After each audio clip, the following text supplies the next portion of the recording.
ఈరోజు పేరు విజయ్ కుమార్. ఈరోజు మనం నిమ్స్ హాస్పిటల్ దగ్గర మనం ఉన్నాం. నిమ్స్ హాస్పిటల్ రాష్ట్రంలోనే ప్రతిష్టాత్మకమైన నెంబర్ 1 అంటే ప్రభుత్వ ఎయిడ్ పొందుతున్న వాటిలలో నెంబర్ 1 హాస్పిటల్ ఇది.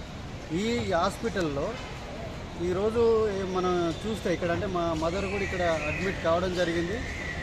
ఇక్కడ ఉన్న ఇంత పెద్ద హాస్పిటల్, దీనికి ముఖ్యమంత్రి ప్రెసిడెంట్గా ఉంటాడు, హెల్త్ మినిస్టర్ వైస్ ప్రెసిడెంట్గా ఉంటాడు, మిగతా డైరెక్టర్ వీళ్ళందరూ కూడా కమిటీ మెంబర్స్ వీళ్ళంతా ఉంటుంది, గవర్నింగ్ బాడీ.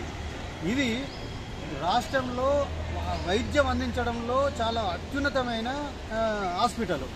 ముఖ్యమైన అధునాతకమైన అంటే కొత్త టెక్నాలజీ కూడా ఇక్కడ తీసుకొచ్చి అందరికీ అంటే ప్రజాప్రతినిధులకి లేకపోతే డబ్బులున్నోళ్ళకైనా లేనోళ్ళకైనా ఇది ఒక ముఖ్యమైన హాస్పిటల్. అట్లాంటి హాస్పిటల్లో కొన్ని సమస్యలు నెలకొన్నాయి. ఇది ఎయిడ్ పొందుతుంది ప్రభుత్వం నుంచి. అంటే సగం ప్రభుత్వం ఇస్తుంది, సగం ప్రైవేటు. అంటే ప్రైవేట్ హాస్పిటల్ లాగా కూడా ఇది వివరిస్తుంది. డబ్బులున్నోళ్ళ దగ్గర కూడా డబ్బులు కూడా తీసుకుంటుంది ఇది. ఇట్లాంటి హాస్పిటల్లో చాలా సమస్యలు ఉన్నాయి. ఓన్లీ ప్రభుత్వ హాస్పిటల్ అంటే సమస్యలు లేకపోతే సమస్యలు ఉన్నా కొంచెం అర్థం చేసుకోలేక ఉంటాయి. ఆడ కూడా ఇవ్వాలి, పరిష్కరించాలా, ఆడ కూడా క్లీన్గానే వ్యవహరించాలి. కానీ డబ్బులు కూడా తీసుకుంటారు ప్రజల నుంచి. కాబట్టి ఇట్లాంటి హాస్పిటల్లో చాలా సమస్యలు ఉండడం అనేది విచిత్రంగా అనిపిస్తుంది. ముఖ్యంగా ఐసీయూలో చాలా సమస్యలు ఉన్నాయి. ముఖ్యంగా జనరల్ వార్డ్స్లో ఉండే వాళ్ళందరినీ పేషెంట్లు అంటే సర్జరీకి ముందు, సర్జరీ చేసిన తర్వాత వార్డులలో ఉంచే వాళ్ళు కనీసం ఫ్యాన్లు లేవు, బెడ్లు సరిగా లేవు. ఐసీయూలో బెడ్లు లొంతలు పడి పాత బెడ్లు అట్లనే ఉన్నాయి.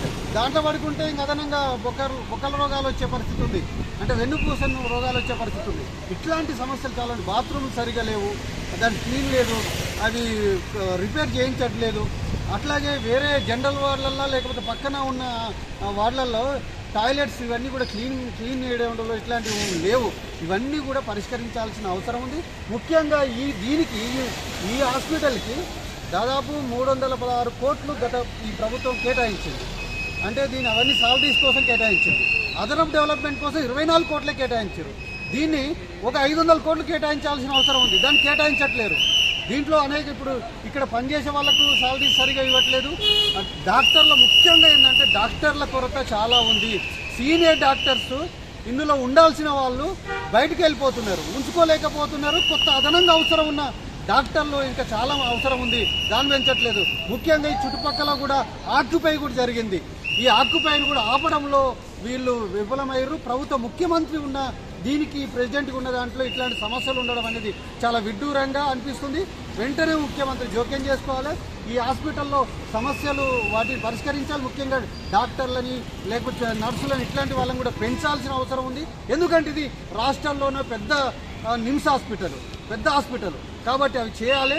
ఈ పరిష్కారం చేయకపోతే రాష్ట్రంలో ఉన్న ప్రజలకు నష్టం జరుగుతుంది. ముఖ్యంగా పెద్ద ట్రీట్మెంట్స్, క్యాన్సర్ లాంటి రోగాలు, కార్డియాలజీ రోగాలు ఎక్కడ దొరకపోయినా ఇక్కడ దొరుకుతుంది.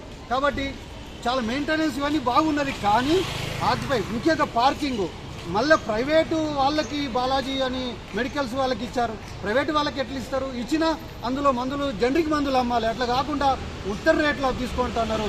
జనరిక్ మందులు ఎందుకు ఇవ్వట్లేదు? ఫస్ట్ ప్రియారిటీ అది ఇవ్వాలి కదా, అవి దొరకకపోతే. కాబట్టి ఇవన్నీ చేయాల్సిన అవసరం ఉంది. పార్కింగ్ కూడా పైసలు వసూలు చేయడం, డబ్బులు తీసుకుంటూ ప్రజల దగ్గర మళ్ళీ ఇది ఎందుకు వసూలు చేయడం? కాబట్టి ఇవన్నిటిని కూడా పరిష్కారం చేయాలి. ముఖ్యంగా వర్కర్ సమస్యలు కూడా చాలా ఉన్నాయని చెప్తున్నారు. ఇవన్నీ ఎందుకు చేయకపోతున్నారు? డబ్బులన్నీ ఎటుపోతున్నాయి అని చెప్పేసి నేను ప్రశ్నిస్తా ఉన్నా.